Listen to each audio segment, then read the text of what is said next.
có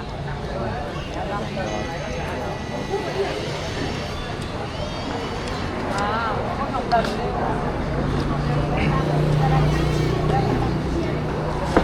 Có hồng đần thì hả mày? Các bạn đi quen nhiều mà. Thằng này có hồng đần nào?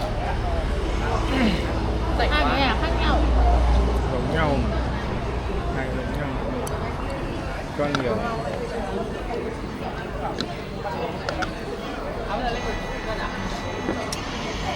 Thế đẻo để gom. Dầu thải. Anh bán cho ông nào bán con kia 17. Mẹ bảo 17 thì còn đéo nữa. Mày đeo bảo 18.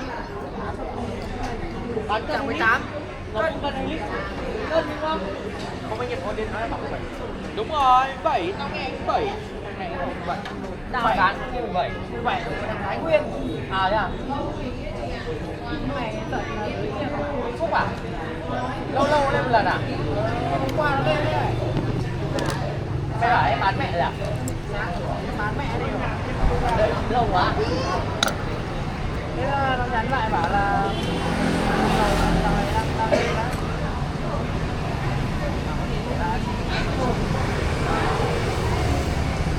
Này tính thế nào? 15 nghìn, 12 hoặc 15 nghìn. Rồi sao? Là tính rồi á? Hay tí nữa ra đếm xem. Tính rồi. 3.000. Nước lê, nước lê.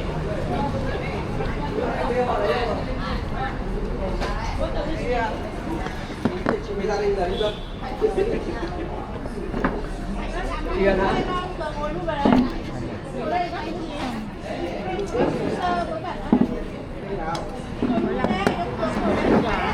Tao đang tay trái rồi mày. Trái ngồi từ ra ngoài để bắt được. Uống bên này, uống bên nào? Check rồi.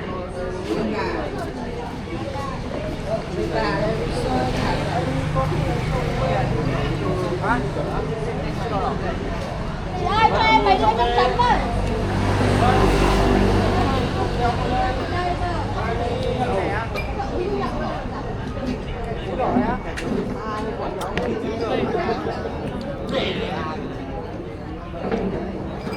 Cô ơi, cháu 2 lon bia Sài Gòn.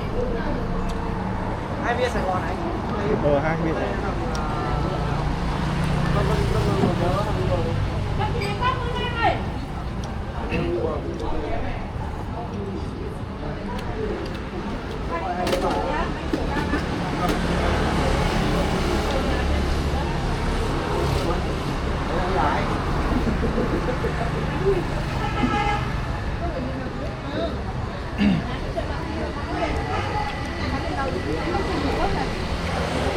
Bia tàu uống nhẹ đúng không anh?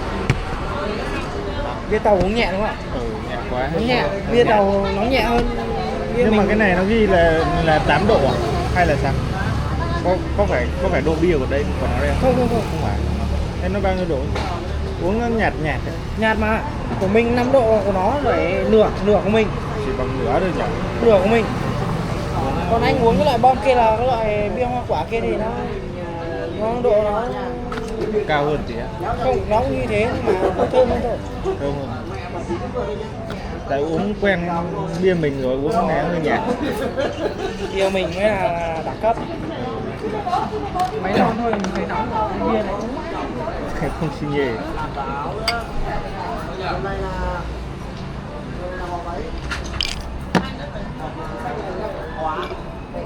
Bia này nó nhẹ mà rượu nó nặng hết. Rượu tàu. Cho anh cái đá này.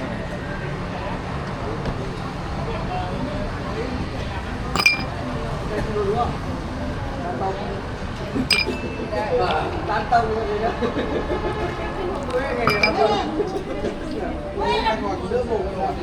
Trăm dòng là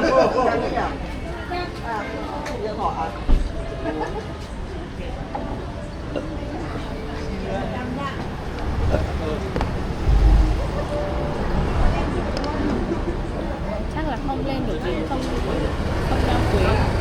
Đi hồi sáng. mai ta cho đi về, không lên được thì đi về.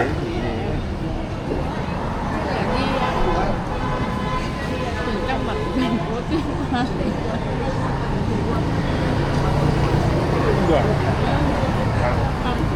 Sao?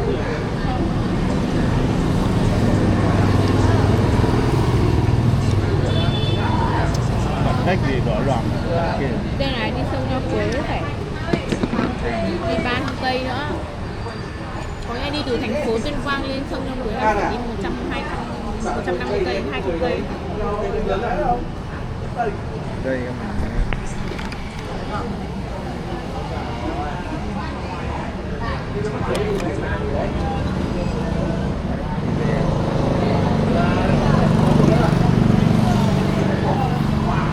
ba trăm một cây.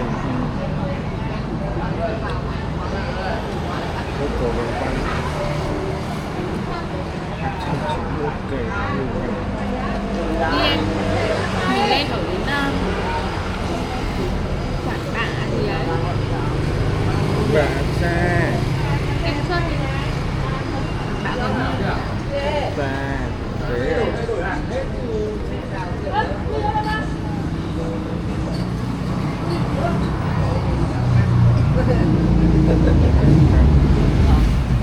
Thì là Quảng Bạ là đi từ thành phố Tuyên Quang lên Quảng Bạ có hơn 30 cây. Sao lại 30 cây? Thì bây giờ từ đây lên thành phố Hà Giang là 150 cây. Vâng. À, từ thành phố Hà Giang chưa? Vâng, thành phố Hà Giang.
Nhưng mà phải đi cột cờ cơ.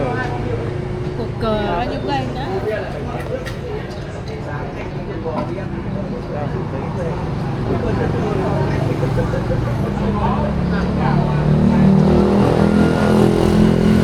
Ba trăm cây. Khiếp, Đi hết ngày mai. lúc về mới Các bạn cũng đi được gì?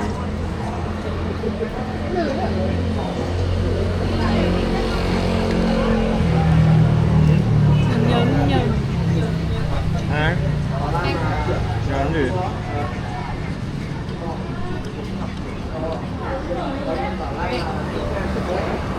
Thế bạn cũng đi rồi.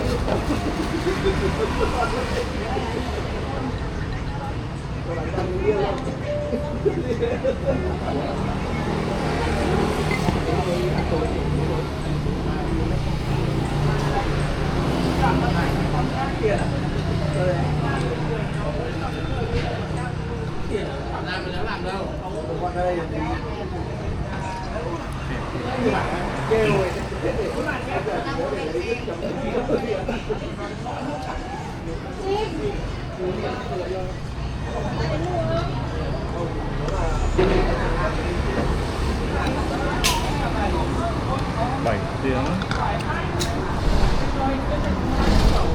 mệt lắm. Không mấy lúc lên đến đấy mặt anh để đần ra. Anh phải để nó đần chứ. Mặt đần Ra nó ra. hẳn buồn lại chứ. Có lúc nào cũng vui vẻ mày mẹ